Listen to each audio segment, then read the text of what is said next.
va parler de,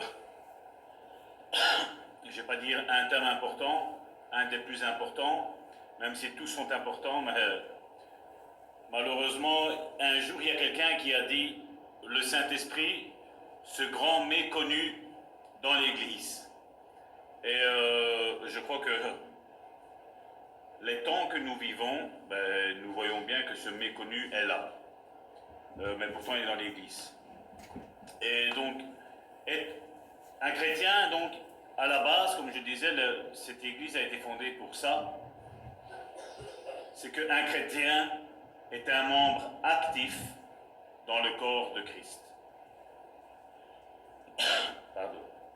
Un chrétien donc est un membre actif dans le corps de Christ ou dans l'Église pour remplir le rôle qui lui est attribué par le Seigneur.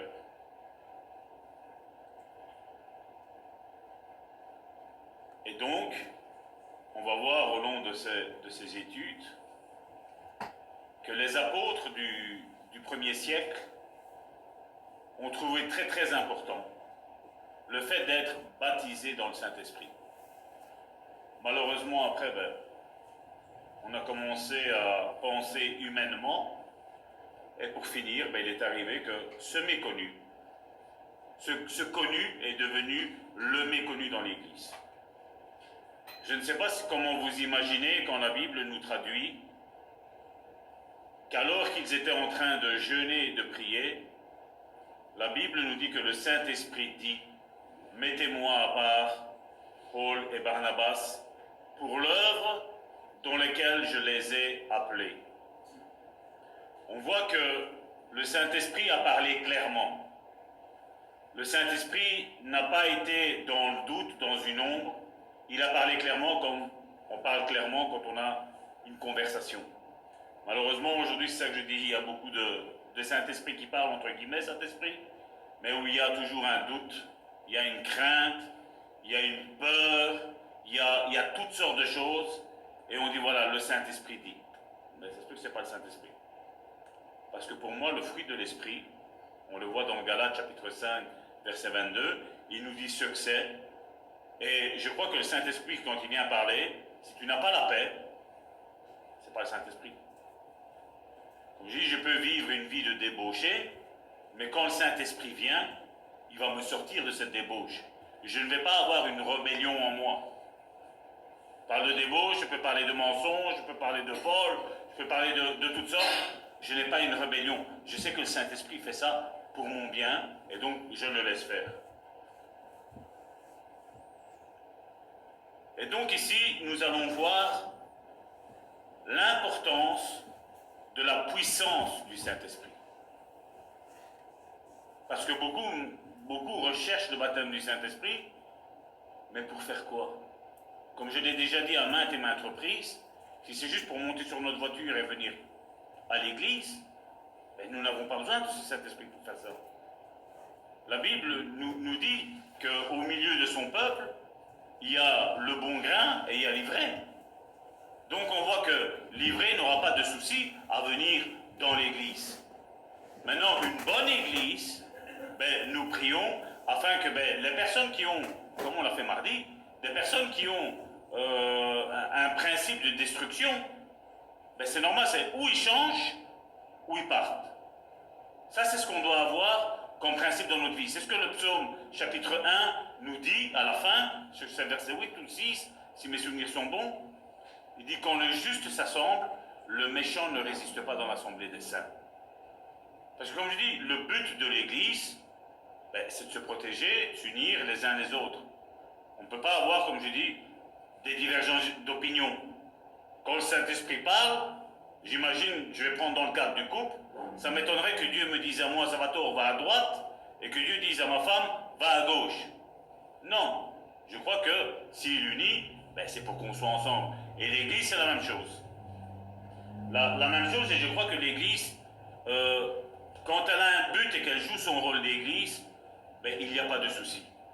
On peut, comme je dis, changer notre manière de faire le culte, ça va causer un souci à personne. On va être tous dans la même pensée de l'esprit, L'Esprit t'aura parlé, l'Esprit m'aura parlé, et quand on va prendre cette décision, il n'y a pas de souci. Et l'Église et 5 ministères, c'est ce qu'il y a. C'est que quand il y a quelque chose, il n'y a pas de souci. On en discute, et de toute façon, comme nous l'a bien vu, rapport ma femme et moi, quand Dieu m'atteste quelque chose, j'ai pas besoin de demander à ma femme, directement ma femme me dit voilà, j'ai reçu ça, confirmation. Et donc là on est sûr. Malheureusement aujourd'hui, confirmation ou pas confirmation, on fonce. Non. Comme je dis, quand notre vie est gérée par le Saint-Esprit, on laisse le Saint-Esprit parler, dire voilà tu fais ça, et on le fait. Et donc là, on peut être certain de ne pas se tromper. Parce que malheureusement, aujourd'hui, on fait les choses, après on dit Seigneur, tu nous suis. Non, le Seigneur ne suivra pas. J'ai mis devant toi le chemin de la vie, de la mort. Choisis la vie. Et donc, c'est ce que, quand nous sommes guidés du Saint-Esprit, nous prenons ces idées, ce que le Saint-Esprit dit, et nous les faisons, nous les mettons dans nos vies, et il n'y a pas de souci. Oui, certains pourraient dire, ouais, mais Salvatore, regarde, les apôtres, comment ils sont morts. Oui, mais c'est à leur mort. La mort que chacun de nous allons subir, nous ne savons pas comment elle va être. Mais si nous regardons la mort des disciples, bouillanter, je ne crois pas que ça fait plaisir à quelqu'un. La Bible nous parle que Ésaïe a été scié en deux. Comme je dis, ce n'est pas la finalité qui compte, de comment nous avons quitté notre terre ici. C'est tout notre parcours que nous allons faire de A à Z. Il y a 26 lettres dans l'alphabet, mais nous devons arriver de A à Z. La lettre Z, après Z, je ne sais pas qu'est-ce qu'il y a, on va dire c'est l'infini, c'est notre mort, peu importe comment nous mourons. Ce qui compte, c'est d'avoir accompli ce que Dieu nous a demandé de faire. Et le Saint-Esprit va nous conduire et il nous a été donné justement pour ça. Jésus l'a dit, le Saint-Esprit va vous enseigner toutes choses. Il va vous dire les choses à venir. Aujourd'hui, on est dans l'incognito aujourd'hui. Avant Covid, il y avait plein de prophètes. Là maintenant, pendant Covid, les prophètes se sont tus. C'est là qu'on voit qu'il y a une relation avec Dieu qui n'en a pas. Malheureusement, c'est le constat qu'on peut en tirer. Comment Jean-Baptiste a-t-il résumé le ministère de Jésus? Et là, on le voit dans Jean chapitre 1, du verset 29 à 34.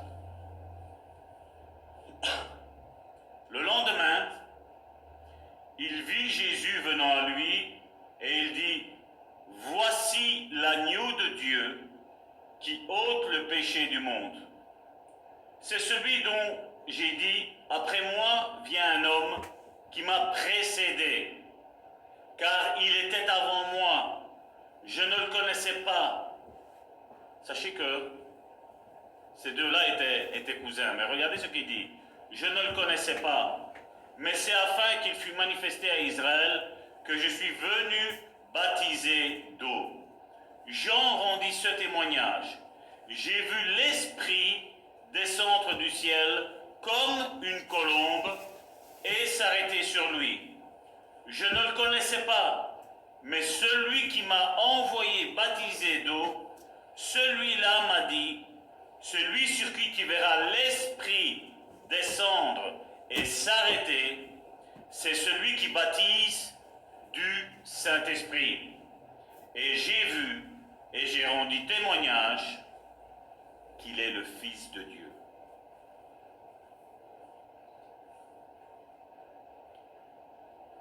Donc là, il y a deux petits points.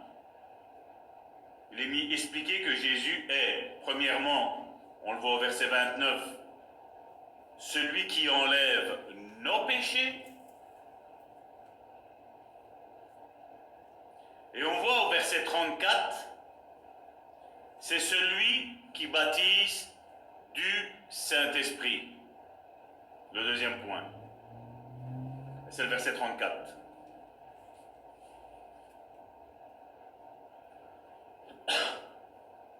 Jean-Baptiste a commencé en disant « Voici l'agneau de Dieu ».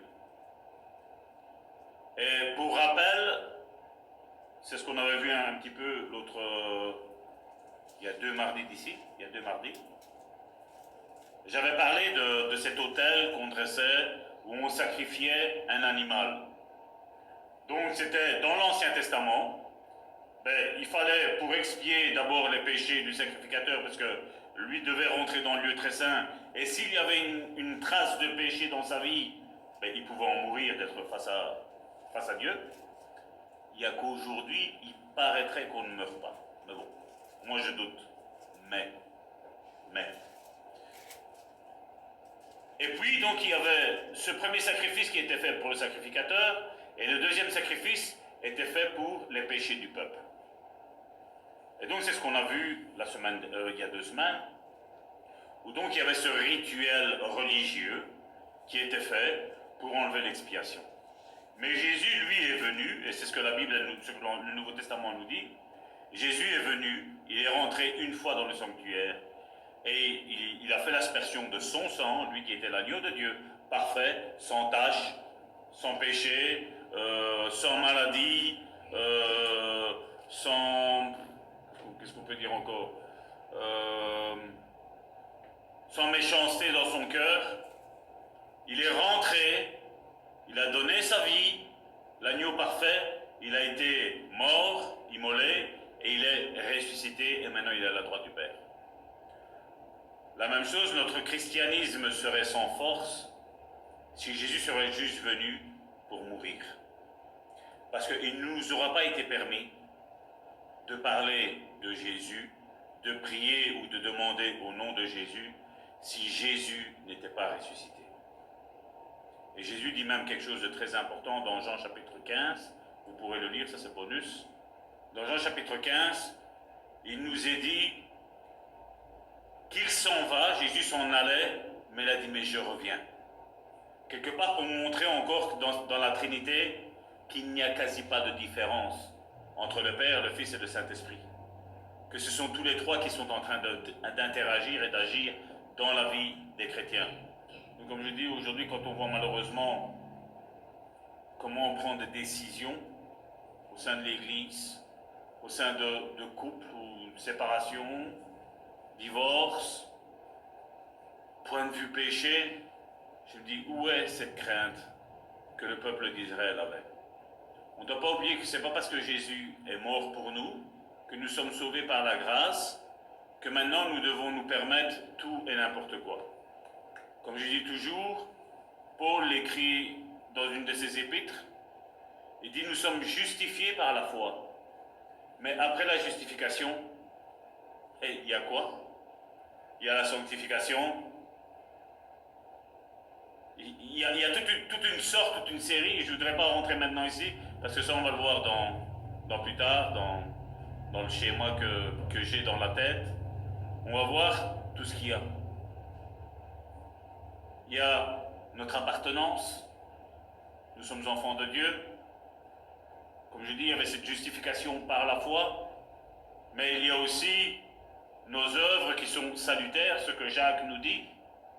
Parce que si la foi, elle est soi-disant vivante, mais on n'a pas d'œuvre derrière, ben Jacques nous dit que la foi, elle est morte. Et si on a une foi morte, ça veut bien dire ce que ça veut dire. C'est qu'il y a un problème avec notre foi. Mais si on a une foi qui est active, ben là, si la foi est active, ben le salut est actif dans notre vie. Et le paradis nous attend à bras ouverts. Malheureusement, aujourd'hui, voilà, nous nous contentons d'aller à l'église, et je ne pense pas que chaque croyant soit appelé juste à aller à l'église. Il y a une mission pour chacun d'entre nous. Et comme je dis, c'est pas à moi de la révéler. Le Saint-Esprit révèle ces choses-là, et nous devons nous mettre à la formation de Dieu pour entrer dans ce que Dieu nous a appelés à faire. Mais donc on voit, ça c'était le plan de rédemption, mais il y avait, c'est pour ça que la Bible nous parlait, quand on regarde un petit peu avec ce sacrifice, que le sang coulait en dehors de l'autel. Ça débordait, ça remplissait tout, ça tombait sur le sol. Mais ça, c'était une préfiguration du baptême dans le Saint-Esprit. Et il faut que Jésus nous baptise tous du Saint-Esprit. Tous. 1 Corinthiens chapitre 3 du verset 16 à 17, il est dit « Ne savez-vous pas que vous êtes le temple de Dieu et que l'Esprit de Dieu habite en vous? Si quelqu'un détruit le temple de Dieu, Dieu le détruira. Car le temple de Dieu est saint, et c'est ce que vous êtes.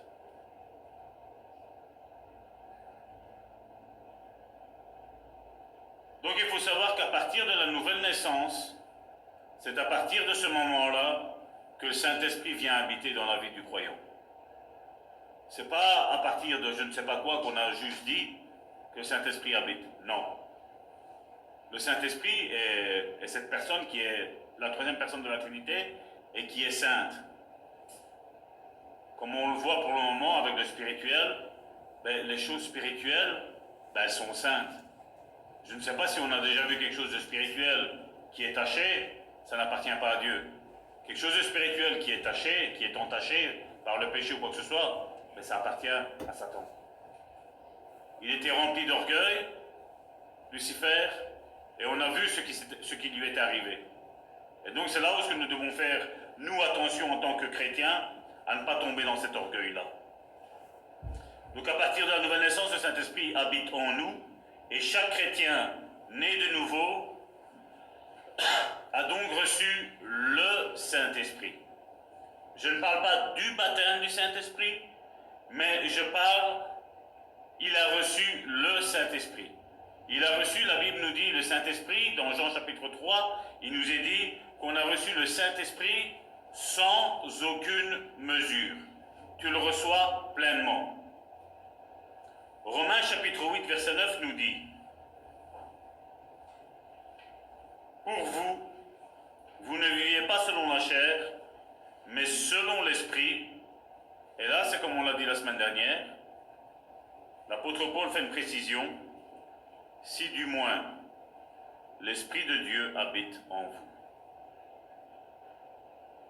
Je répète, c'est l'apôtre Paul qui parle, pour vous, vous ne vivez pas selon la chair, Galates chapitre 5, verset 19, le fruit de la chair c'est, et il dit, mais selon l'Esprit, donc là il dit, vous vivez selon Galates chapitre 5, verset 22, et après il dit, si du moins l'Esprit de Dieu habite en vous. C'est là que vous reconnaissez, comme je le disais, qui sont nos frères et qui ne sont pas nos frères. Et de toute façon, comme je dis, quand le Saint-Esprit est là, dans ma vie, le Saint-Esprit est là, dans ta vie, on ne peut que s'entendre. Il ne devrait pas y avoir de conflit, il ne devrait pas y avoir d'étincelles. Je dis, voilà, quand on a cet esprit, l'esprit est pacifique, l'esprit uni. Comme je l'ai dit, c'est mardi, diabolos, ça veut dire, de diable, ça veut dire diabolos en grec, et ça veut dire diviseur. C'est celui qui divise. Donc c'est là où nous devons faire attention avec ces personnes qui divisent. Et là, il dit, si quelqu'un n'a pas l'esprit de Christ, qu'est-ce qu'il est mis? Il ne lui appartient pas. Aujourd'hui, si on devrait prêcher comme ça, on va nous dire, mais Salvatore, t'es dur. C'est pas moi qui le dis. C'est la Bible qui le dit. Il dit, si quelqu'un n'a pas l'esprit de Christ, il ne lui appartient pas. Parce que c'est impossible qu'on peut prétendre avoir Christ dans sa vie et vivre comme on le veut. Comme je l'ai dit l'autre fois, vivre une vie dans le péché continuel. Je ne parle pas quand on est dans le processus de sanctification, mais je parle que voilà, on a eu des guérisons, on a eu des délivrances, on a compris qui est le Seigneur, on a compris la sainteté du Seigneur, on a compris la crainte du Seigneur. Je crois que un petit peu on doit avoir mal. Et on le voit dans l'exemple de Pierre. Pierre qui, après avoir juste renié, je mets ça entre guillemets, juste renié, il s'est senti mal. Et ce qui est bizarre, c'est quand on fait toutes sortes, non, mais c'est normal, non, on peut, maintenant on peut. Je vais demander pardon à Dieu. La Bible me dit que chaque fois que je pêche, je crucifie Christ. Je crois que déjà l'avoir subi une fois, je crois qu'il doit avoir mal. On l'avait vu lorsqu'on a fait le baptême. Est-ce que vous vous rappelez ce que voulait dire le mot baptisé? Voilà. Immerger, plonger, imbiber. Ce sont des mots qu'on peut immerger, plonger, imbiber.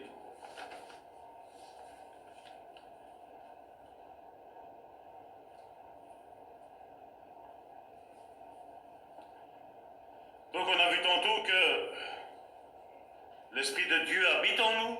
On a reçu la plénitude du Saint-Esprit en nous. Le Saint-Esprit vit pleinement, mais ce n'est pas suffisant.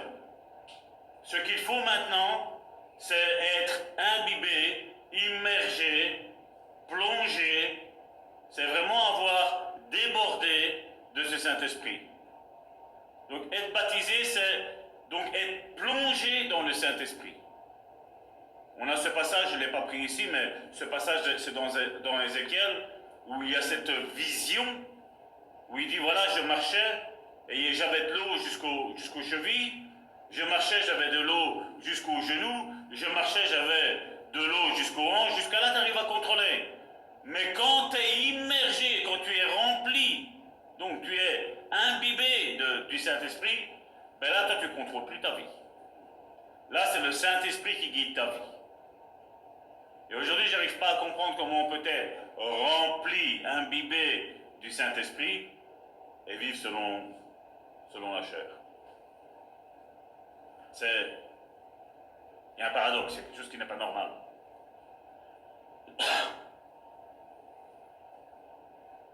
Avoir le Saint-Esprit en soi est une chose, mais être totalement... Pardon. Il fait sec. Non, c'est juste... il fait sec. Donc, avoir le Saint-Esprit en soi est une chose, mais être totalement immergé en lui en est une toute autre chose. C'est totalement différent. Quand tu sais que tu as ce parler en langue qui se déclenche, qui part dans ta vie elle change. Il n'y a rien à faire. Tu dis voilà, maintenant, c'est plus moi. Là, maintenant, c'est le Saint-Esprit qui prend le contrôle de moi. Et là, maintenant, voilà, c'est plus moi qui vis. Je suis dans ce fleuve et je commence à nager. Et je suis, moi je ne sais pas nager dans le naturel, mais dans le spirituel, j'arrive à nager, c'est merveilleux, c'est excellent. Et je suppose que quand on sait nager, ça doit être bien. Quand on voit les petits poissons, les petits dauphins. Comment? Ah, t'as pas osé, hein? Actes chapitre 1, verset 4 à 5 nous dit, et après on verra le verset 8. Comme il se trouvait avec eux, il leur recommanda de ne pas s'éloigner de Jérusalem, mais d'attendre ce que le Père avait promis. Ce que je vous ai annoncé, leur dit-il, car Jean a baptisé d'eau, mais vous, dans peu de jours, vous serez baptisés du Saint-Esprit. Et cette promesse-là, ça va en déplaire peut-être à certains, mais pas ici, parce qu'on sait ce que c'est, mais comme je dis, peut-être sur le net. On voit bien qu'après le baptême d'eau vient ce baptême du Saint-Esprit. Maintenant, des fois, c'est différent. Des fois, comme on l'a vu lorsqu'on a fait le baptême, il y en a, ils étaient baptisés de l'Esprit avant d'être baptisés d'eau, donc on ne peut pas empêcher ce baptême-là d'être fait. Et on ne peut pas dire, voilà, tu ne peux pas te baptiser. Non, parce que si Dieu vient sceller, qui sommes-nous, êtres humains, à dire, non, tu ne te baptises pas? Ou faire un examen. Et on va voir si tu es vraiment baptisé du Saint-Esprit. Non. Nous n'avons pas à lutter contre le Saint-Esprit. Le Saint-Esprit, c'est ce qu'il y a dans chacun d'entre nous. Et bien souvent, ça c'est ce que j'ai remarqué, et vous allez le voir pour ceux qui vont l'être bientôt. À partir du moment où tu es baptisé du Saint-Esprit, la première chose qui arrive tout le temps, c'est tout le temps la même chose. C'est le doute. Non, c'est moi. Non, mais je me fais des films. Non, mais c'est. Non. Le diable a tout le temps la même tactique. Tout le temps. Et malheureusement, c'est parce que les chrétiens aujourd'hui, voilà, on vit dans le petit nuage, le petit bisounours, le petit arc-en-ciel, le petit... Oh. Non. C'est une réalité, le baptême du Saint-Esprit. Et comme je dis, l'Église a besoin qu'on soit de plus en plus baptisés. Parce que bien souvent, comme je le dis, on pense que c'est, voilà, je me rappelle en 1910, quand le Seigneur m'a baptisé. Normalement, ce matin, le Seigneur aurait déjà dû te baptiser. On est tout le temps en train de faire l'expérience en d'une seule fois, une chose, alors que le baptême, c'est tous les jours. C'est tous les jours, nous avons besoin d'être immergés. T'imagines que tu as ta maison, tu as ta piscine, qui est là, il fait beau dehors, mais qu'est-ce que tu vas faire? Mais tous les jours, tu vas être dans ta piscine. Mais c'est la même chose avec le Saint-Esprit. Tous les jours, tu as ta belle maison, parce que le Saint-Esprit a rénové toute ta maison. Je parle de notre âme, de notre corps, de notre esprit, de notre âme. Mais qu'est-ce que Dieu fait? Ben vas-y, nage maintenant, nage. Et malheureusement, certains ont fait un style de diplôme, avec la date, le jour où je t'ai baptisé, l'heure, et voilà.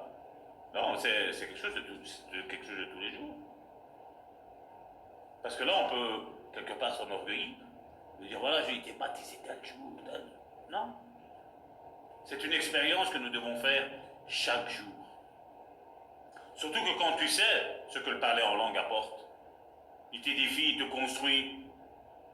Toi, tu parles en langue et Dieu est en train de te donner des conseils pour la prochaine attaque que l'ennemi va t'amener. Et après, l'attaque arrive et hop, tu as directement, tu dis, je vais faire comme ça, et hop, ça marche. Et l'ennemi est en fuite. Mais pourquoi? Parce qu'avant, tu t'es rempli du Saint-Esprit. Mais si tu aurais été vide, comment tu aurais attaqué l'ennemi? Et c'est pour ça qu'aujourd'hui, on a des chrétiens qui sont, excusez-moi l'expression, mous, froids. Non. On est des costauds, nous.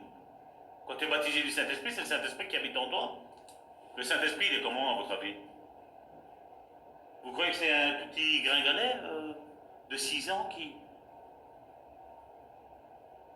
J'ai vu une fois le Saint-Esprit, c'était une expérience unique que j'ai faite de voir le Saint-Esprit comme ça, mais j'ai vu un guerrier qui était beaucoup plus grand que moi, avec une épée qui était encore plus grande que lui. Parce que l'ennemi voulait attaquer. C'est vrai, une expérience d'une seule fois. Mais j'ai été marqué de celle-là. Tu te rappelles, je t'en avais parlé ce jour-là. Et j'ai entendu l'ennemi crier. Un cri strident. Ah, peut-être que charnellement, peut-être j'étais faible à ce moment-là. Mais là, c'est lui qui est venu, qui est intervenu et qui s'est montré. Il y a des visions angéliques dans la Bible qui nous parlent. Pourquoi on ne devrait pas les voir? Certains s'amusent à voir les démons. Pourquoi on ne devrait pas voir les anges? Les anges aussi, ils existent. On n'est pas là en train d'exalter la puissance de l'ennemi. On est là en train d'exalter le royaume de Dieu. Étienne a vu Jésus là. À nous, on est focalisé. Ah, on ne peut pas voir Dieu et vivre. Étienne me dit qu'il a vu Jésus à la droite du Père.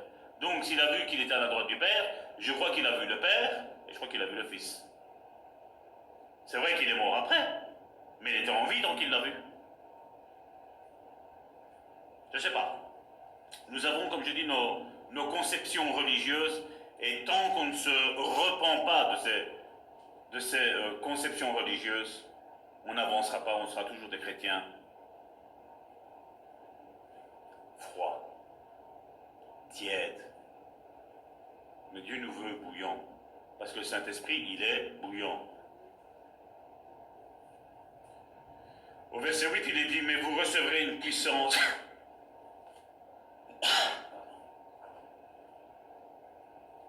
Mais vous recevrez une puissance, le Saint-Esprit survenant sur vous, et vous serez mes témoins à Jérusalem, dans toute la Judée, dans la Samarie, et jusqu'aux extrémités de la terre. Donc on voit que le Saint-Esprit, ici Jésus nous dit qu'on recevra une puissance. Le Saint-Esprit est synonyme de puissance. Et je voudrais même rajouter la toute-puissance. Alors pourquoi il faudra avoir peur? De quoi? De qui? En ayant le Saint-Esprit. Qu'est-ce qui est plus fort sur cette terre que le Saint-Esprit? Personne, en premier lieu. Mais la deuxième personne la plus puissante, c'est qui sur cette planète Terre? C'est pas une question piège. Jésus il est à la droite du Père. Le Saint-Esprit est ici-bas maintenant sur cette terre. La deuxième personne la plus puissante qu'il y a aujourd'hui sur cette planète Terre, c'est un chrétien, un disciple qui est rempli du Saint-Esprit. Peut-être le Saint-Esprit, tu ne sais pas le voir, mais la puissance du Saint-Esprit, tu sais la voir. Comment tu sais voir la puissance du Saint-Esprit? C'est les prodiges. Les signes, les miracles et les prodiges. Comment on reconnaissait les apôtres? Comment on reconnaissait les prophètes? Il y avait un fruit, il y avait une puissance. Et aujourd'hui, ce sont les impuissants qui se croient tout-puissants. Et les tout-puissants, ils se croient impuissants. Mais Michel l'avait dit l'autre fois, notre identité. Qui nous sommes en Christ, mais avec le Saint-Esprit, débordant du Saint-Esprit, rempli du Saint-Esprit, revêtu du Saint-Esprit. On doit avoir peur de rien. Mais aujourd'hui, on est rempli du Saint-Esprit, mais on a peur. Non. Non. Non, je ne crois pas à ça. Il y a un problème d'identité. Il y a un problème de, comme je dis, de connexion avec le spirituel. Le spirituel de Dieu est toujours plus puissant que le spirituel de Satan. Je vous ai donné la capacité, la puissance de marcher sur toute la puissance de l'ennemi et rien ne pourra vous nuire. Rien ne pourra vous nuire. J'ai peur. Mais t'as peur de quoi? Notre identité, c'est pas nous qui combattons. Notre plus grand combat est dans la chair et dans nos pensées. Tu as le Saint-Esprit dans ta vie. Tu as parlé en langue, tu es revêtu du Saint-Esprit. Ça déborde du Saint-Esprit. Ça vous est jamais arrivé d'essayer de remplir une casserole et qu'il y a tout qui déborde? Comment je fais? Tant que tu n'arrêtes pas le robinet, ça ne s'arrêtera pas. Et Dieu n'arrêtera pas le robinet sur ta vie. Vous pouvez dire Amen. Hein? Amen, il n'arrêtera pas. Aujourd'hui, on se limite, comme je dis, à rentrer dans l'église et c'est tout. Voilà. J'ai fait ma bonne action, ma BA. Le diable aussi vient. Vous croyez qu'il marque des points en venant à l'église? Je pense pas. On est revêtu de puissance.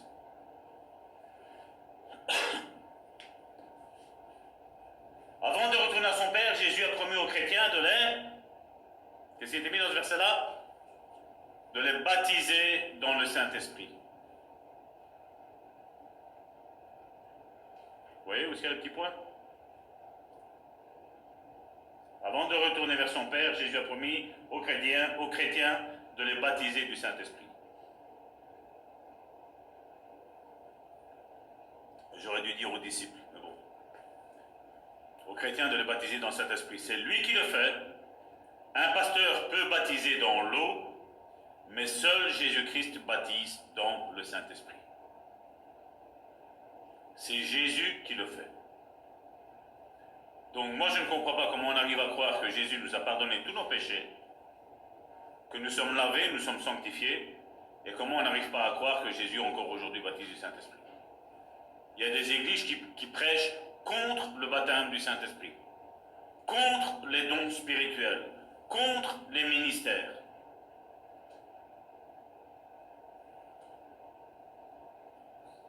Est-ce que Dieu change? La Bible me dit que Dieu ne change pas. Pourquoi il aurait dû mettre une ère où ça se stoppe?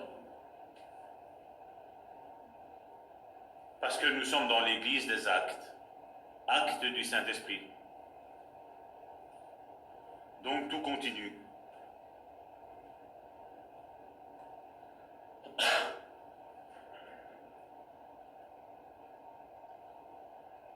Qu'a-t-on de plus grand, qu'a-t-on de plus quand on est baptisé dans le Saint-Esprit? C'est une question là. Qu'a-t-on de plus quand on est baptisé dans le Saint-Esprit? Vas-y. Tout, ouais. Mais premièrement, donc la puissance du Saint-Esprit. Vous serez baptisé dans la puissance du Saint-Esprit. Vous serez revêtu de puissance, excusez-moi. Donc qu'a-t-on de plus quand on est baptisé dans le Saint-Esprit? La puissance du Saint-Esprit.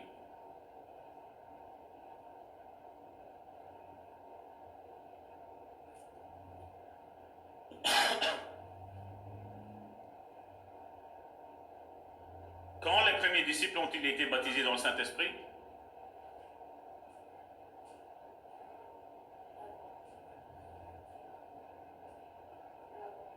À la Pentecôte. C'est ce que lundi, il va y avoir. Lundi, c'est la Pentecôte. Vous voyez comment tout est un timing, et je ne l'ai pas fait exprès. Hein? Tantôt, Karine m'a dit, Salvatore, ne dis pas, dimanche, c'est le culte de la Pentecôte, parce que lundi, c'est la Pentecôte. Même si je sais que pas mal d'églises vont prêcher sur la Pentecôte, mais la question qu'il faut se poser, c'est qu'est-ce qu'il reste de la Pentecôte? Parce que je vois que le baptême du Saint-Esprit, c'est une puissance. Mais qu'est-ce qui reste comme puissance dans le Saint-Esprit maintenant aujourd'hui? Le Saint-Esprit est puissant. Et comme je dis, il y a une des églises dans l'Apocalypse où Jésus est dehors et il frappe à la porte et demande à rentrer. Il y a une église qui dit « Oh, moi, je suis riche, j'ai tout ce qu'il faut. On est bien, on a un beau petit club. » Malheureusement, Jésus est dehors. La guérison, bon, si Jésus veut, il va nous guérir. S'il ne veut pas, ben, il ne nous guérit pas. Alors que 1 Pierre nous dit, c'est ce qu'on fait tous les jours, par les meurtrissures de Jésus, vous avez été guéris. Par les meurtrissures de Jésus, vous avez été guéris. Par les meurtrissures de Jésus, vous avez été guéris. Amen, voilà. C'est ce que j'attendais, hein. Faut pas s'énerver, hein. Actes chapitre 2 du verset 1 à 4. Le jour de la Pentecôte, donc c'est ça qu'on disait, quand les premiers disciples ont été baptisés à la Pentecôte, le jour de la Pentecôte, ils étaient tous ensemble dans un même lieu. Qu'est-ce qu'on avait fait mardi, dimanche? L'unité, la communion les uns avec les autres. C'est malheureux de voir l'église et de voir des personnes qui manquent.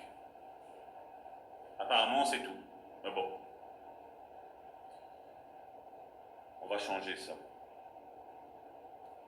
Ils étaient tous ensemble dans un même lieu. Tout à coup, il vint du ciel un bruit comme celui d'un vent impétueux, et il remplit toute la maison où ils étaient assis. Des langues semblables à des langues de feu leur apparurent, séparées les unes des autres, et se posèrent sur chacun d'eux. Et ils furent tous remplis du Saint-Esprit. Quand il y a une unité, on voit bien qu'est-ce qui se passe. Ils furent tous remplis du Saint-Esprit. Qu'est-ce qu'ils étaient en train de faire? Ils étaient en train de prier. Ils étaient en train de dire, Seigneur, tu as promis que quand tu allais partir, tu allais nous remplir de ton Saint-Esprit. Ils ne savaient pas c'était quoi, mais ils t'ont dit que tu allais nous baptiser du Saint-Esprit. Nous te prions pour que maintenant le Saint-Esprit tombe. Ils étaient en train de prier. Et à un moment donné, qu'est-ce qui s'est passé? C'est tombé. C'est tombé. Et pourquoi des fois ça n'arrive pas? Ben parce que des fois on essaie de... Qu'est-ce que je vais dire en langue? Comment ça va se passer? Qu'est-ce qu'il va y avoir? Et si c'est pas Dieu? Parce que comme on nous a dit qu'il y avait aussi le diable qui parle en langue, chose qui est complètement fausse, mais comme on nous a dit ça, et voilà, on a tout ça. Et ça empêche l'Église de rentrer dans la plénitude du Saint-Esprit. Toutes nos pensées. Et on va voir, je crois, non, oui, on va le voir. On va le voir comment arriver, comment activer le Saint-Esprit. Comme on l'a dit, il y a l'esprit, l'âme et le corps. Et on va voir à partir de quel moment, quelle est l'attitude que nous devons avoir pour être remplis du Saint-Esprit.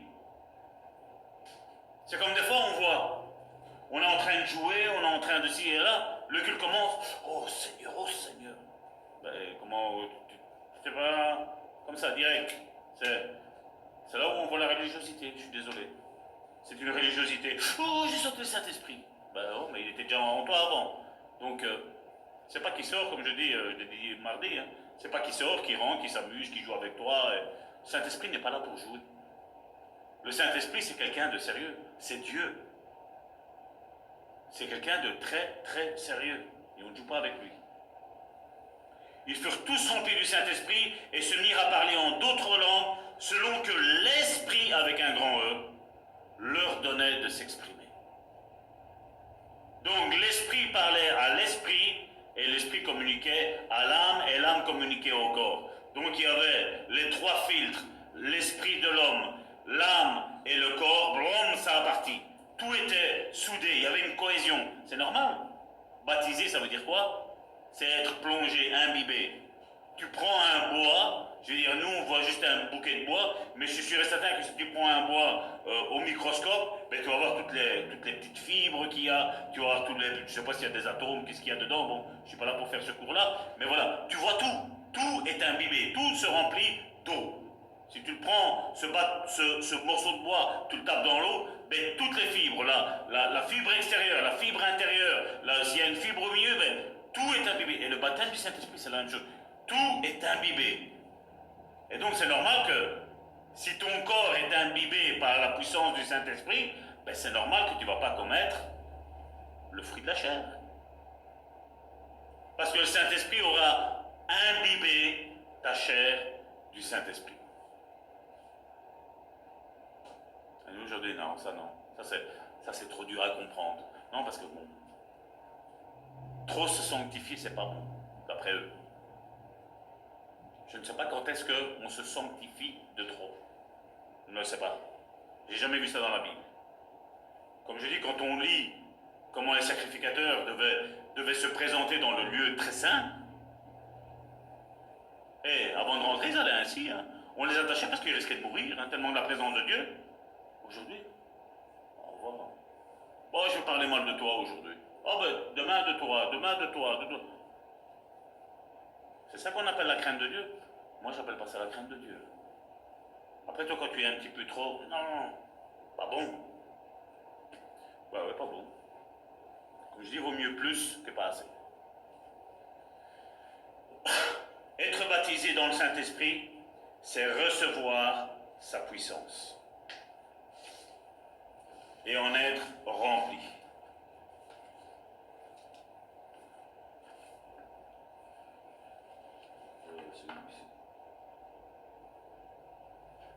Donc être baptisé dans le Saint-Esprit, c'est recevoir sa puissance et en être rempli. Nous voyons qu'un des signes de cette plénitude peut être la prière en langue. On l'a vu, c'était dans Actes chapitre 2, verset 4. J'ai pas été trop vite, ça va? 1 Corinthiens chapitre 14, verset 2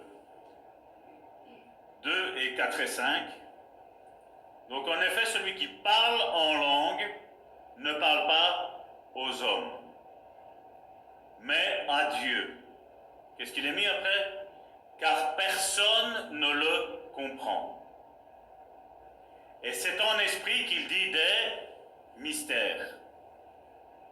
Donc, est-ce que le diable a quelque chose à avoir dans le parler en langue? La Bible me dit qu'il ne parle pas aux hommes, mais à Dieu.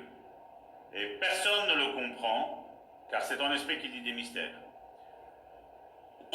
Et là, on voit le bénéfice du parler en langue au verset 4. Celui qui parle en langue s'édifie lui-même. Il se construit lui-même dans un autre langage. Celui qui prophétise, donc c'est celui, la prophétie c'est quoi? Ben, tu l'as dit dans la langue que tout le monde la comprend. Donc celui qui prophétise édifie l'église. Attention, il va y avoir quelqu'un qui va venir dans l'église et il n'est pas net. Sa vie n'est pas comme il le disait. L'église est déjà avertie. Et ça, il faut rechercher. Aussi bien pour notre église, mais aussi bien pour ma vie personnelle. Prophétiser sur sa vie. Comme je dis, à la place de prophétiser sur les autres, commence par prophétiser sur ta vie. Commence à voir si ta prophétie que tu as eue pour ta vie, elle est déjà juste. Aujourd'hui, c'est bizarre que je vois les chrétiens à tâtonnant, peut-être bien que, peut-être... Non. Quand le Saint-Esprit est présent dans ta vie, il te dit les choses comme elles sont. il n'y a pas si longtemps que ça, quelqu'un qui me disait ah, je parlais en langue et après j'ai eu une parole et le Saint-Esprit m'a dit mulet. Je dis mulet, ouais. Et ben, dis-moi qu'est-ce que ça veut dire. Ben, j'ai dit, c'est toi qui es en communion avec Dieu, c'est pas moi. Hein.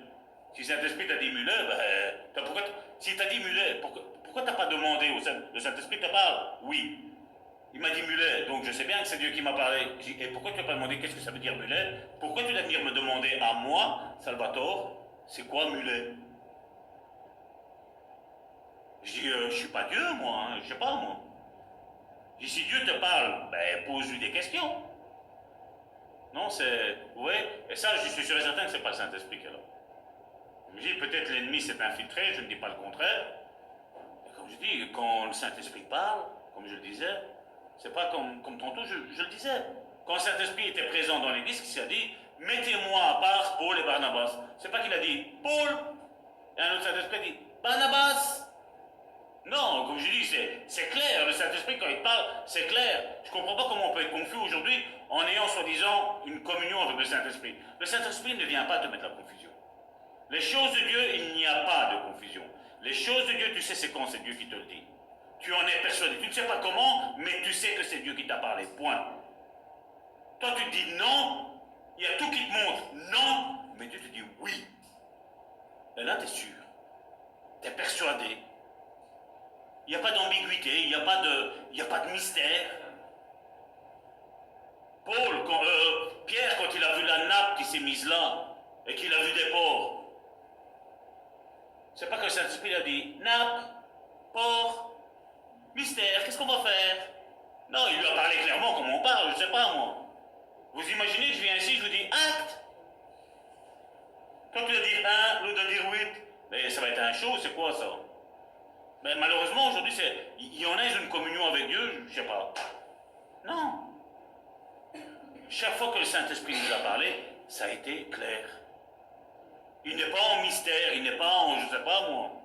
Et aujourd'hui, oh non, waouh, il est là le Saint-Esprit. Mais il était déjà là avant. Et vous voyez, on n'arrive pas, comme je dis, à faire la différence entre, je sais pas moi, entre l'esprit, l'âme, le corps, on n'arrive pas à faire la différence. Comme je dis, l'esprit, quand c'est quelque chose d'esprit, t'es persuadé, il n'y a rien qui va te faire changer d'avis. Tu ne sais pas comment, mais tu sais que c'est comme ça. Quand c'est l'âme, mais si l'âme n'est pas totalement délivrée, ben oui, là je peux comprendre qu'on a un petit peu des doutes et tout ce qui s'ensuit ici et là, il faut un petit peu plus prier. Mais si tu dis Saint-Esprit, je ne veux pas être dans le doute, ben Saint-Esprit vient et tu dis les choses telles qu'elles sont, point.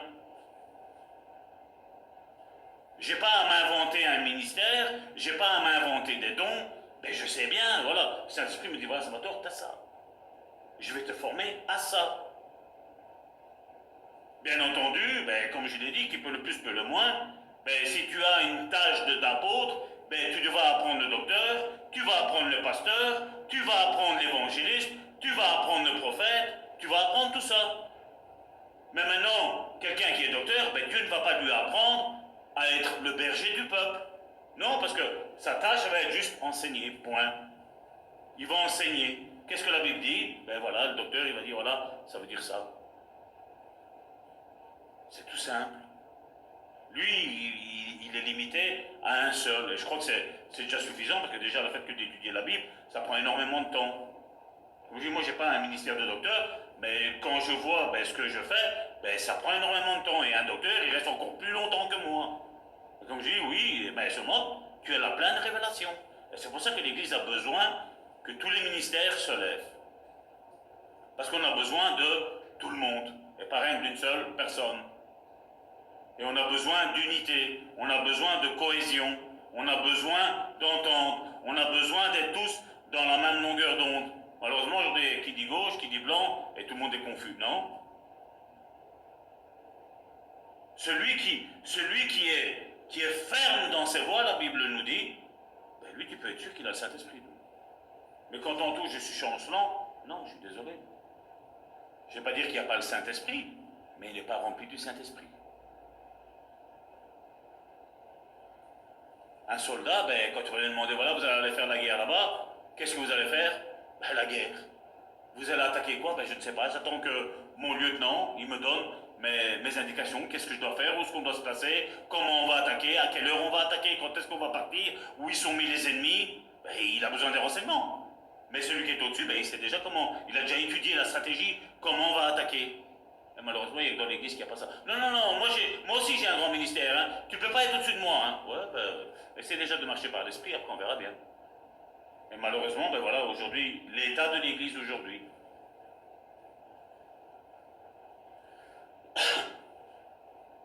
Celui qui parle en langue s'édifie lui-même, celui qui prophétise édifie l'église. Comme je disais tantôt, il y en a qui aujourd'hui nous disent, bon je l'ai dit moi aussi, hein, je ne dis pas le contraire, mais moi je le dis dans un certain contexte. Aujourd'hui voilà, on dit on est tous sur un même pied d'égalité, c'est vrai, mais regardez ce que la Bible dit ici. Je désire que vous parliez tous en langue, mais encore plus que vous prophétisiez. On est tous sur un même pied d'égalité. Qu'est-ce qu'il dit là? Celui qui prophétise est plus grand que celui qui parle en langue. Et aujourd'hui, qu'est-ce qu'on fait? Quand quelqu'un parle en langue, il se sent plus c'est moi, tu remplis. Qu'est-ce que la Bible me dit ici? Celui qui prophétise est plus grand que celui qui parle en langue, à moins que ce dernier n'interprète. Donc il parle en langue et il a l'interprétation de ce qu'il dit. Là, la Bible nous dit que là, il est au-dessus. Mais autrement, dans la majeure partie des choses, qu'est-ce qui se passe? Celui qui prophétise est plus grand que celui qui parle en langue. Est-ce qu'il y a une hiérarchie dans l'Église? Si quelqu'un est plus grand que l'autre, il y a une hiérarchie dans l'Église.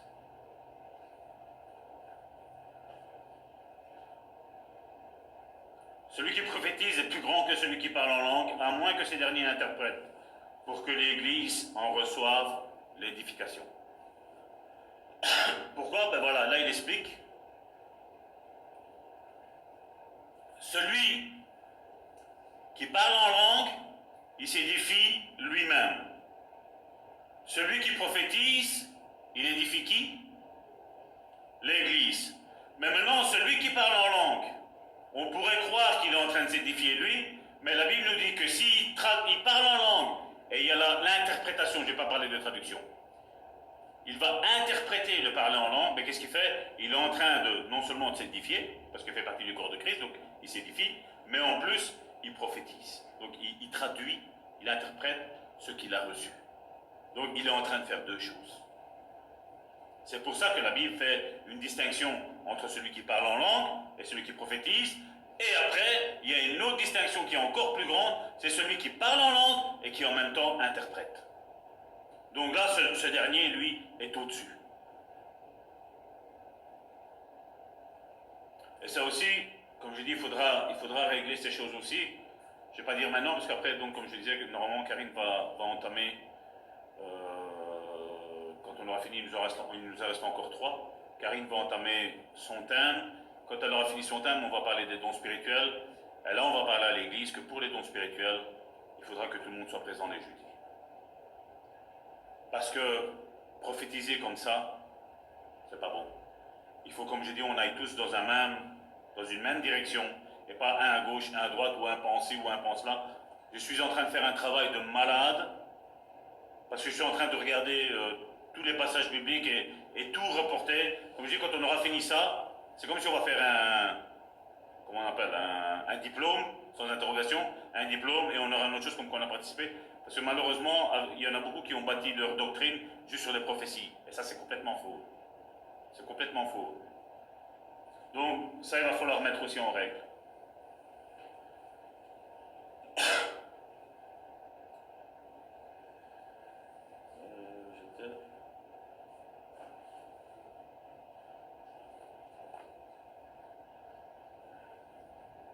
Donc, on voit que le parler en langue, c'est parler à Dieu.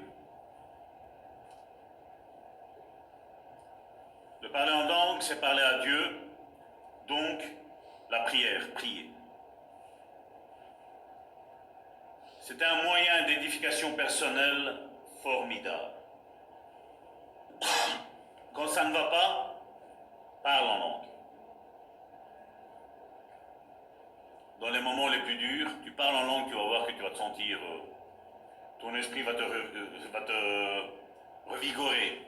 J'allais dire frigorifier, revigorer, c'est autre chose. Donc c'est un moyen d'édification personnelle formidable. Dieu veut que tous les croyants, tous les chrétiens prient en langue pour le louer et s'édifier. Et bien souvent, qu'est-ce qu'on attend? On attend que quelqu'un nous envoie un message pour nous édifier. Donc Dieu veut que tous les chrétiens prient en langue pour le louer et s'édifier. Vous avez tout?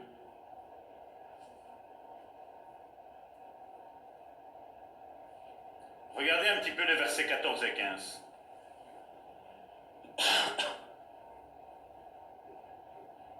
Car si je prie en langue,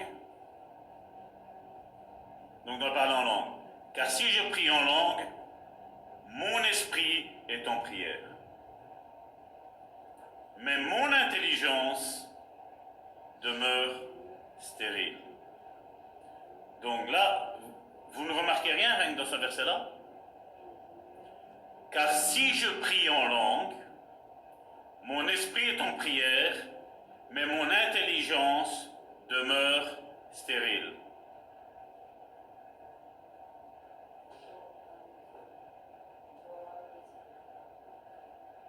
L'esprit, l'âme et le corps sont en action là. Car si je prie en langue, donc notre corps qui parle, notre bouche qui parle, mon esprit, avec un petit e, donc mon esprit, l'esprit humain, est en prière, mais mon intelligence, une des facultés de l'âme, demeure stérile. Pourquoi on n'est pas baptisé dans le Saint-Esprit? Parce que les gens sont en train de penser, qu'est-ce que je vais dire? Qu'est-ce que je fais? Ça, c'est ton intelligence qui est activée. Alors que la Bible, elle me dit quoi? Tu ne dois pas penser. Ça doit rester stérile. Et c'est pour ça que certaines personnes n'arrivent pas. Qu'est-ce que je dis? Qu'est-ce qui va se passer? Et si c'est pas Dieu, comme je disais tantôt? Et on a tous nos réflexions. Tant que tu vas réfléchir, il n'y a rien qui va se passer. On pourra le voir prier pour toi, il n'y a rien qui va se passer. Parce que tu es en train de réfléchir. Qu'est-ce que je vais dire? Comment ça va sortir? Qui va interpréter? À partir de là, fini, blocage. Que faire donc? Je prierai par l'esprit, mais je prierai aussi avec l'intelligence. Je chanterai par l'esprit, mais je chanterai aussi avec l'intelligence. Donc là, il y a toutes sortes de prières. Comme je dis, tu as un moment dur dans ta vie, qui est-ce qui va parler? Ça va être ton âme qui va prier. Parce que mon âme n'est pas bien. C'est pour ça que David, qu'est-ce qu'il disait? Mon âme loue l'Éternel. Parce que là, il disait, l'esprit, ça va. Je sais que je suis sauvé, je sais que je suis sanctifié, donc tout va bien dans mon esprit. Mais le problème, c'est pas l'esprit, c'est l'âme qui est affligée. Donc, qui est-ce qui doit prier? C'est mon âme qui doit, c'est mon âme qui doit parler. Tu n'es pas bien, tu as un problème intérieur, de guérison intérieure. Parle avec ton âme. Dis, Seigneur, voilà, je me sens pas bien dans ma peau. Je suis trop petit, je suis trop grand. Je ne suis pas assez intelligent. C'est ton âme qui doit parler à Dieu. Ton esprit, ça ne sert à rien parce que ton esprit est fort. Parce que quand tu es baptisé en langue, comme tu auras parlé en langue, ton esprit, qu'est-ce qu'il va faire? C'est comme si tu as la pompe à essence. Hein? Tu fais le plein avec ton esprit. Quand tu parles en langue, ton esprit se revigore. Puis maintenant, la guérison intérieure, qu'est-ce qu'elle va faire? Chaque fois que tu vas chercher la guérison intérieure, c'est ton esprit qui va faire le plein. Et ton âme, c'est ton âme qui va faire le plein. Et donc ton âme, elle va être forte, elle va être puissante, elle va être stable. Même s'il y a des situations de tempête ici et là, je reste stable. Je sais qui je suis dans mon esprit. C'est pas parce que je passe ce moment dur que voilà, Dieu m'aime moins, ou je suis moins spirituel, ou je suis moins chrétien, ou je suis moins je ne sais pas quoi. Non. Non.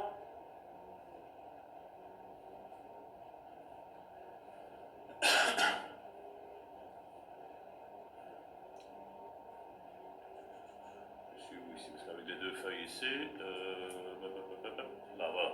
Donc c'est moi qui parle en langue et non le Saint-Esprit.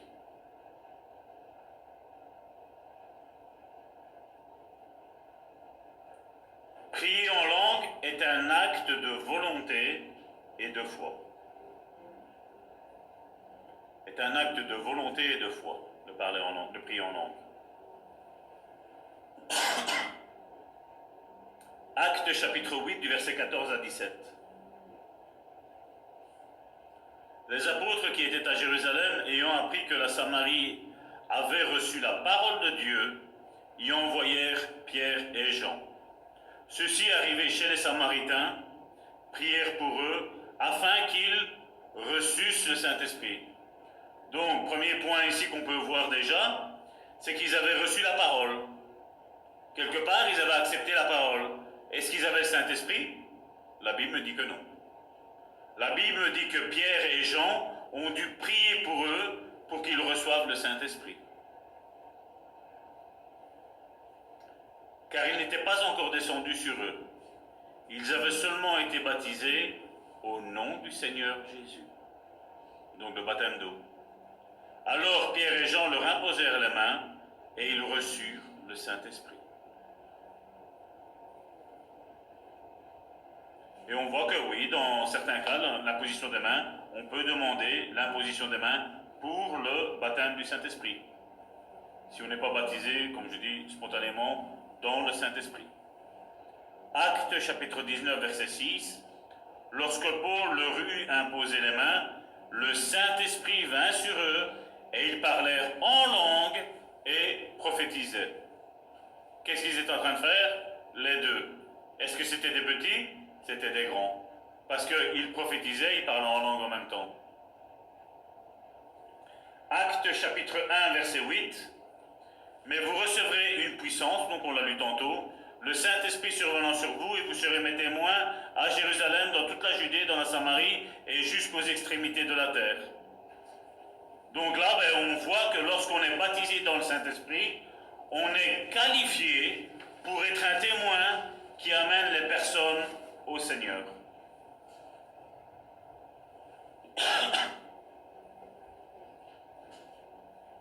Lorsqu'on est baptisé dans cet esprit, on est qualifié pour être un témoin qui amène les personnes au Seigneur. 1 Corinthiens chapitre 12 verset 13. Nous avons tous en effet été baptisés dans un seul esprit. Est-ce que le Saint-Esprit peut dire à un va à gauche et à l'autre va à droite? Non. On a été baptisés dans un seul esprit pour former un seul corps, soit juif, soit grec, soit esclave, soit libre. Nous avons tous été abreuvés d'un seul esprit. C'est pour ça que Jésus, qu'est-ce qu'il a dit quand il y a un problème dans une église? Donc l'autorité va voir le chrétien seul à seul. Il parle avec lui. Il dit, si cette personne-là refuse de se repentir, l'autorité qui est dans l'église prend 2-3 témoins dans l'église, ils écoutent ce que l'autre a à dire, et il y a la sanction qui arrive. Pourquoi? Parce que si on est tous dans un même esprit, comme je dis, le Saint-Esprit ne va pas dire une chose à l'autre et une autre chose à l'autre. Non.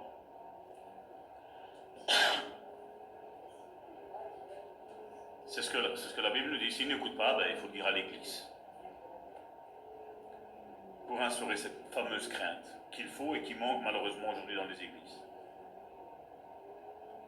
Lorsqu'on est baptisé dans le Saint-Esprit, on devient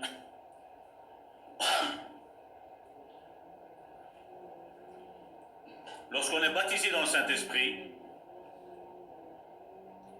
on devient un membre actif et efficace de l'Assemblée qui est le corps de Christ. Lorsqu'on est baptisé dans le Saint-Esprit, on devient un membre actif et efficace de l'Assemblée qui est le corps de Christ. C'est pour ça qu'à un moment donné, les apôtres ont eu un souci. À un moment donné, les apôtres, ils étaient en train de prêcher la parole, ils étaient en train de servir, parce que voilà, ils étaient humbles, ils ont voulu faire comme Jésus, que Jésus lavait les pieds. À un moment donné, ils étaient débordés, qu'est-ce qu'ils ont fait? Qu'est-ce qu'ils ont dit surtout? Ils ont dit qu'on prenne des gens qui sont remplis du Saint-Esprit pour servir aux tables. Vous savez ce que nous on appelle le travail dérisoire? Servir son frère, servir sa sœur. Les apôtres ont dit que ces gens-là devaient être remplis du Saint-Esprit.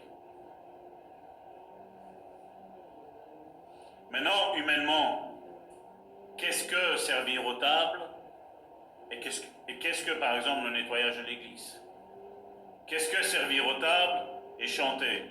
Qu'est-ce que servir aux tables et prêcher? Rempli du Saint-Esprit. Est-ce que c'était important dans l'église des Actes? Je crois que oui. C'est pour ça qu'il était important de rechercher ce baptême du Saint-Esprit. Et nous avons cette certitude que celui qui demande reçoit. Luc, chapitre 24, verset 49. C'est Jésus qui parle et qui dit « Et voici, j'enverrai sur vous ce que mon Père a promis. » Comme je l'ai dit, c'est Jésus qui parle. « Et voici, j'enverrai sur vous ce que mon Père a promis. » Est-ce que Dieu peut refuser, est-ce que Jésus peut refuser le Saint-Esprit à quelqu'un qui lui demande? Jésus a dit, j'enverrai sur vous ce que mon Père a promis. Mais vous, restez dans la ville jusqu'à ce que vous soyez revêtus, et là qu'est-ce qu'il a mis? De la puissance d'en haut.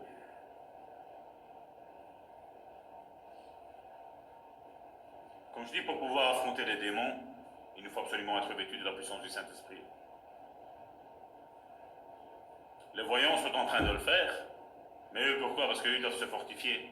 Ils prennent ce démon-là qui sort de toi, ils leur mettent un autre plus puissant, mais celui-là, ils le prennent pour eux. Ils font des échanges standards, un petit peu comme les pièces mécaniques. Et aujourd'hui, l'Église essaye de jouer à « je chasse. »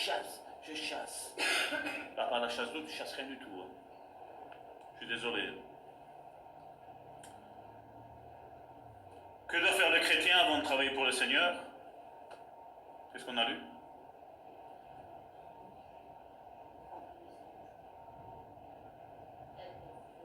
La même chose? Qu'est-ce que ça veut dire? Qu'est-ce que tu allais dire? Voilà.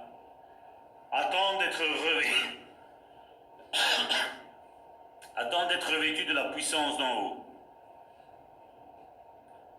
Donc on voit, comme je le dis, la nécessité de le rechercher. Jésus a dit, vous attendez là et attendez d'être baptisés de la puissance d'en haut. Et nous, généralement, qu'est-ce qu'on fait? Seigneur, baptise-moi du Saint-Esprit. Ah non, tu veux pas, ça va, demain. Alors, il disait, attends là où que tu es. Prie dans la chambre, dans le lieu secret. Dieu qui voit dans le secret, il va le faire.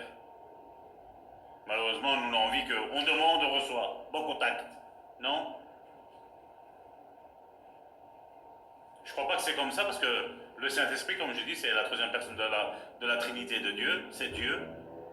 Mais je crois qu'il veut voir notre cœur, qu'on le veut vraiment recevoir. Et puis quand tu vas le recevoir, c'est pour faire quoi? Si c'est juste activer la voiture et venir à l'église, comme j'ai dit, on n'a pas besoin du Saint-Esprit. Mais comme on dit, c'est se mettre au service de Dieu. De dire, voilà Seigneur, je veux travailler pour toi. Je vais être vraiment rempli du Saint-Esprit pour pouvoir apporter ton message avec une belle puissance. Que ça fasse un impact dans la vie de mon frère, dans la vie de ma soeur. Est-ce que c'est une bonne initiative, ça? Ben oui. Est-ce que Dieu peut empêcher? Non. Il va le faire. Mais ce qu'il veut, c'est que tu passes plus de temps avec lui. Prière, méditation de la parole de Dieu, communion fraternelle. Et puis ta vie, comme je dis, elle change ta vie. Quand tu es baptisé dans le Saint-Esprit, tu n'es plus le même. Tu n'es plus le même, tu ne te reconnais plus toi-même. Luc chapitre 11, verset 13. C'est un passage que j'aime bien, ça.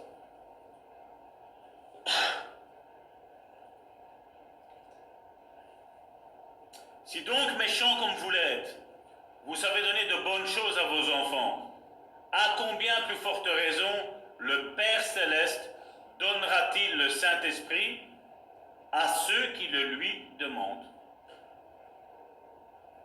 Est-ce qu'on a une possibilité négative ici de ne pas le recevoir? Non. Il nous dit, nous, on est des méchants parents et à nos enfants, on le donnerait. Et il dit, à combien plus forte raison, Jésus vous le donnera. La demande du Saint-Esprit est une prière toujours exaucée. Le seul problème, c'est son temps avec notre temps. Et malheureusement, comme je dis aussi, des fois, lui, Jésus, moi je le vois des fois. Je dis, voilà, t'es déjà baptisé. Et la personne me dit, mais non, mais je parle pas en langue. Mais je dis, si, ton esprit est déjà baptisé. Maintenant, il faut que ça passe. Parce que ton âme, là, qu'est-ce qu'il va dire? Qu'est-ce qu'il va dire? Vous devez voir comme s'il y a un dédoublement de personnalité, vous savez. Vous êtes en train de prier, votre âme a dit, qu'est-ce qu'il va dire? Qu'est-ce qu'il va dire? Essaie d'écouter, essaie d'enregistrer quand tu vas parler en langue. Parce que j'ai envie de m'écouter. C'est pas vrai? Combien on fait ça? Surtout avec les moyens technologiques qu'on a maintenant. GSM, on enregistre. Shabadabada, et puis on écoute, on écoute. Mais ça, ce moment-là, ça sert à rien que tu l'enregistres parce que tu vas le vivre à chaque instant de ta vie, là, maintenant. Et vous voyez comment, des fois, on rentre dans une religiosité. Il faut qu'on sorte de tout ça. Ces barrières-là, il faut les détruire dans nos vies.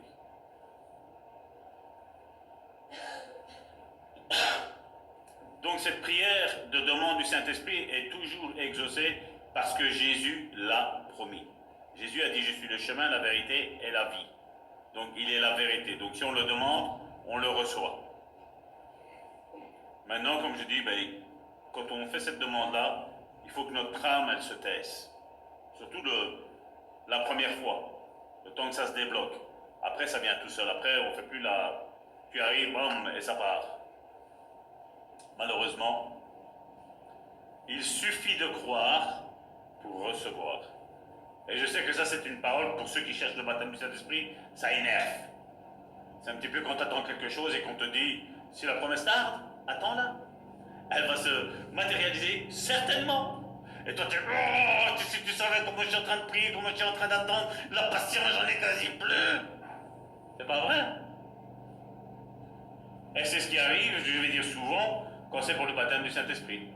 Certains se sont même irrités avec Dieu en disant, tu ne me baptises pas. Oui, mais fais calmer ton âme. Dis à ton âme, tais-toi, laisse l'esprit.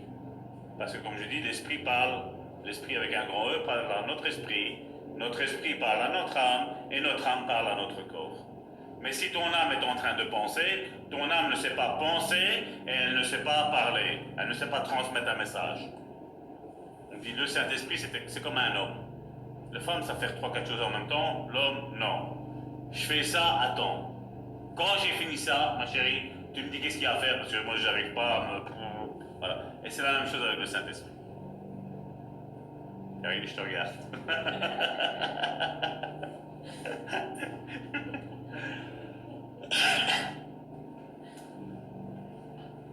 Recevoir la puissance du Saint-Esprit est une expérience aussi précise que le baptême d'eau.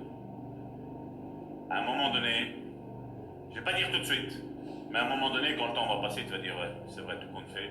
Le diable, ce jour-là, j'ai parlé en langue, mais il a essayé de me dire, non, c'est toi, non, c'est pas comme ça que ça fonctionne, ça doit être un feu qui descend, t'es brûlé de la tête jusqu'aux pieds, t'as une présence de Dieu, t'as une colombe qui arrive, t'as un vent qui est là, t'as une tornade, et ouais, alors tu es là, tu fais, ouais, c'est comme ça, là. Mais non, c'est pas comme ça. C'est pas à nous à matérialiser ça. Comme je dis, c'est dans notre esprit. Maintenant, ton âme doit écouter ton esprit. Et une fois que ton âme a écouté ton esprit et que c'est descendu en lui, mais maintenant ton corps doit écouter ton âme. Et une fois que ton corps entend ton âme, boum, ça part. C'est tout. Ça a l'air compliqué comme ça, mais ça va tout seul. Parce que moi, j'aime pas simplifier les choses. J'aime bien qu'on comprend bien, moi. J'aime bien... parce que je sais que l'ennemi viendra toujours faire quoi? Le doute, le doute, le doute, le doute. J'en parle avec certains, je vous dis, quand vous leur dites que vous parlez, est-ce que tu crois parler en langue? Oui, je crois parce que je parle. Ouais, mais moi, mon pasteur m'a dit que c'était le diable qui parlait en langue. Je dis, comment dire? Le diable, la seule chose qu'il a inventé, c'est les langues qu'il y a ici-bas sur cette terre. Tous les patois et tout ce qui s'ensuit. On voit bien quand il y a ces langues mortes, le latin, quand j'ai dit, les premiers chrétiens allaient dans l'église catholique, mais tu assistais là-bas, tu avais le curé qui te parlait en latin, toi tu comprenais rien, et après, il a dit amen le curé, je vais dire amen, mais qu'est-ce qu'il a dit? Nous avons notre langage qui est le français, et on parle en français, c'est tout. Tous ceux qui sont français comprennent le français. Quand nous parlons le langage spirituel, mais comme je dis, ça aussi, quand tu parles en langue, mais ça peut contaminer l'esprit de l'autre et tu as envie de parler aussi toi en langue et tu parles, c'est tout. Et là aussi, qu'est-ce qu'on a dit? On a pris ce passage qui est mis. Ah, si tu parles en langue, il faut absolument qu'il y ait une traduction. Mais allô, même s'il n'y en a pas, qu'est-ce qui se passe? Si la personne a besoin de s'édifier, on va l'arrêter. Mais non. Vas-y, parle. Et vous voyez, on a mis tous des empêchements, et voilà pourquoi les dons spirituels, ben, ils ne se manifestent plus. Et il y a un danger. Parce que la Bible nous dit, n'éteignez pas l'esprit. Donc c'est pas un interrupteur, mais comme je dis, à un moment donné, le Saint-Esprit veut te dire quelque chose, il veut parler en langue. À un moment donné, tu dis non, non, non, c'est moi, c'est moi, c'est moi. À un moment donné, ben, le Saint-Esprit s'éteint. Donc on doit faire attention. Quand il y a une parole à dire, ben, il faut la dire.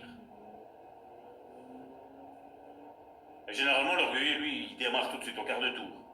Et celui qui est spirituel, c'est moi, c'est Dieu, confère-moi, parle dans la prière de l'autre, dis un petit peu ce mot-là. Et c'est pas vrai. C'est tout le temps comme ça. Mais dis-la, tu connais ta vie quand même. Tu sais bien que tu ne mens pas, tu ne voles pas, tu ne tues pas. Mais ce que tu dis, c'est forcément, on est en communion spirituelle, c'est sûr et certain que ça va être ton esprit qui va parler. Mais celui qui est dans la chair, lui, il ne se pose pas de questions, lui. Lui, directement, lui, le Saint-Esprit a dit... et après, tu regardes, tu analyses, tu dis... Aujourd'hui, dans une église d'aujourd'hui, tu dirais, en prophétie, entre guillemets, moi je ne crois pas à cette prophétie-là, voilà, Jésus me dit qu'il ne reviendra pas. Excuse-moi, tu ne peux pas la prendre, cette prophétie-là. C'est pas une prophétie, ça. Ça, c'est une tromperie. Comme je dis, la prophétie, elle est toujours en accord avec la parole de Dieu.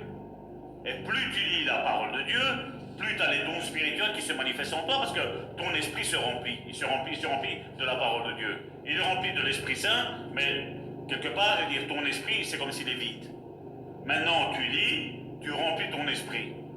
L'Esprit Saint t'atteste que ce que tu lis, tu l'as bien compris. Dans le sens comme lui voulait dire. Parce que la Bible nous dit qu'il va nous rappeler tout ce que Jésus nous a dit. Et nous, aujourd'hui, tu as certaines prophéties, tu te dis... Une sœur m'a envoyé une vidéo tantôt c'est un enfant de 4 ans qui dit voilà, elle dormait et le Seigneur l'a enlevée, elle a dit aux chrétiens de se réveiller. Elle m'a dit est-ce que tu penses que... J'ai dit oui, écoute, il y a beaucoup de choses qui sont vraies. Maintenant, bon, je ne connais pas la vie de ces personnes-là, mais il y a beaucoup de choses qui sont vraies. Les chrétiens aujourd'hui, ils dorment. L'église, elle dort. Oui, Jésus, il revient, oui. On le voit bien, qu'est-ce qui est en train de se passer. Comme j'ai parlé avec une autre personne, parce qu'on me disait, Salvatore, qu'est-ce que tu penses des moments qu'on est en train de vivre? J'ai peur. Ben, de un, n'aie pas peur. De deux, ben oui. J'ai dit, tout nous porte à croire. Israël est assiégé quasiment, presque. Pas tout à fait, mais ça s'approche. La Bible nous parle que la bête était animée. À ce temps-là, il n'y avait pas de télévision. Mais il nous disait que la bête était animée.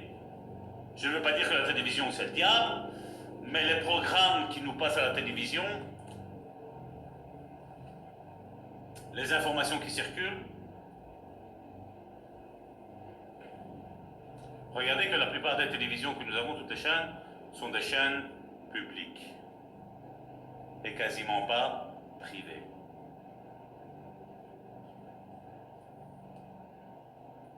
Joséphine, elle attend. Salvatore, qu'est-ce que tu veux sous-entendre là-dedans? Ben oui.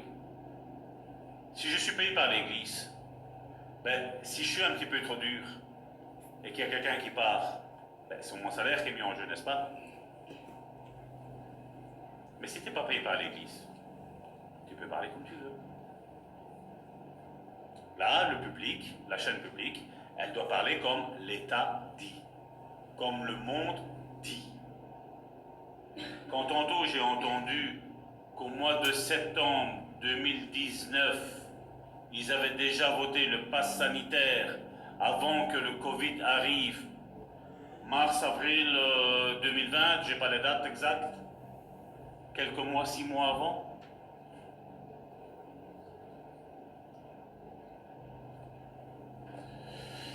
J'ai des doutes, j'ai énormément de doutes, mais bon, ne peut pas parler comme ça parce que sinon tu es complotiste.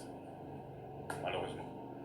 Mais tout ce que les complotistes disaient il y a 7, 8 mois, tout est en train d'arriver. Enfin, c'est mon avis personnel.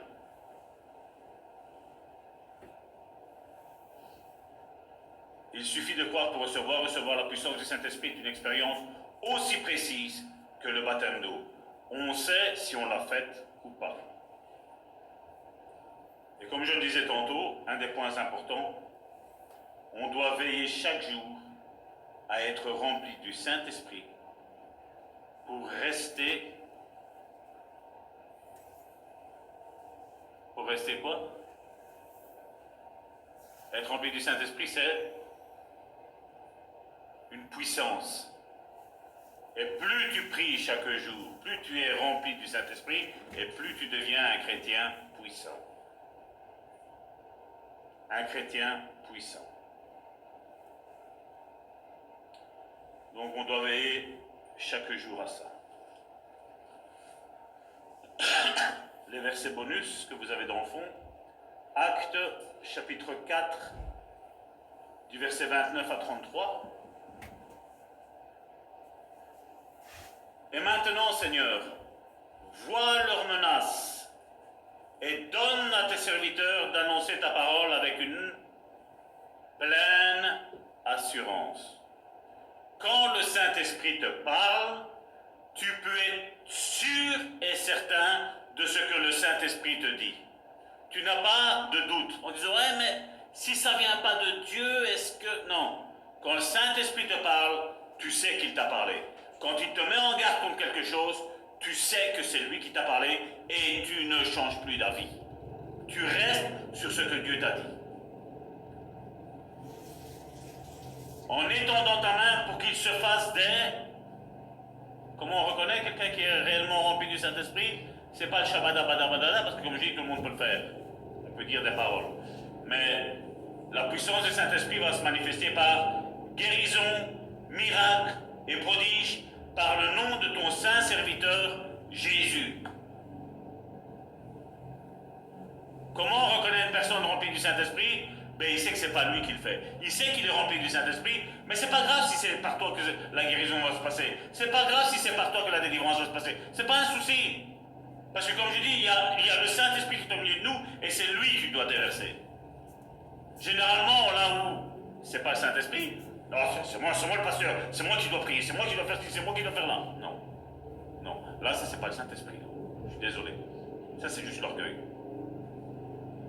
Quand ils eurent prié, le lieu où ils étaient assemblés trembla. Ils furent tous remplis du Saint-Esprit et ils annonçaient la parole de Dieu avec assurance. J'ai pas besoin d'un bouquin pour dire sur le baptême du Saint-Esprit, non, il y a des versets, c'est là. Sur la guérison, c'est là. Sur la délivrance, c'est là. C'est quelque chose que tu sais, c'est quelque chose que tu as vécu.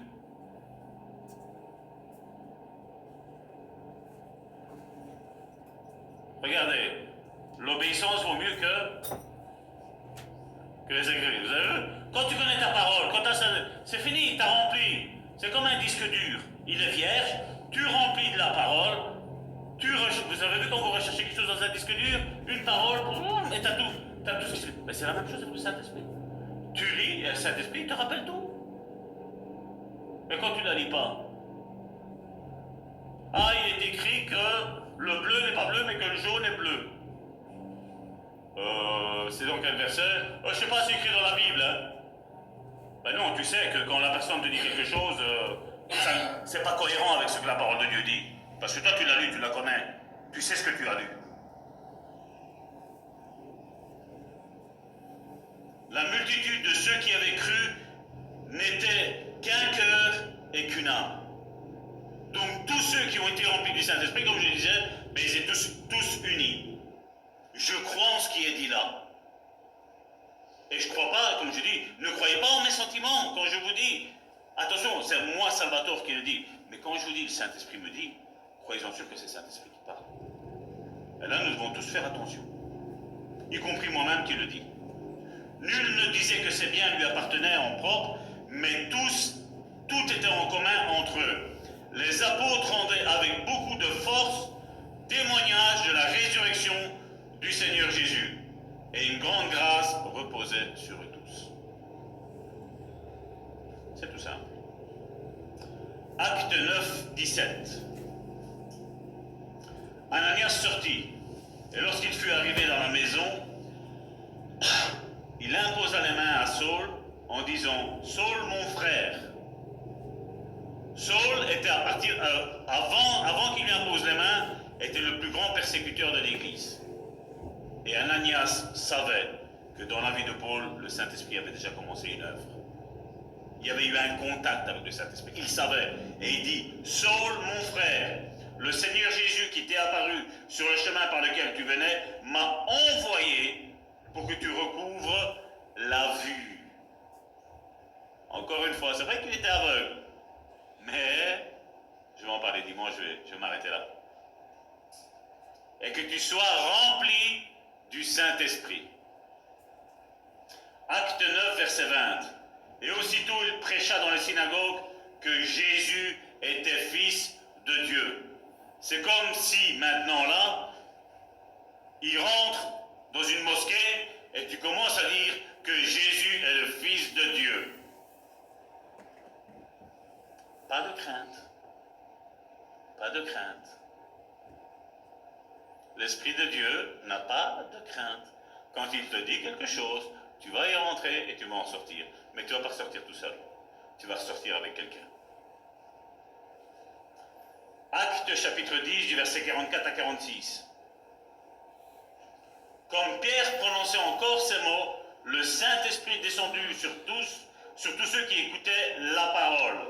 Tous les fidèles circoncis qui étaient venus avec Pierre furent étonnés de ce que le don du Saint-Esprit était aussi répandu sur les païens. Il paraît que le Saint-Esprit s'est arrêté dès que ceux-ci ils sont morts, ça a été fini. Il paraît que dès qu'ils ont dit « Seigneur, entre tes mains on remet notre esprit », voilà, tout s'est arrêté. Non. On voit bien que les apôtres ont été baptisés et on voit bien que même les païens ont été baptisés dans le Saint-Esprit.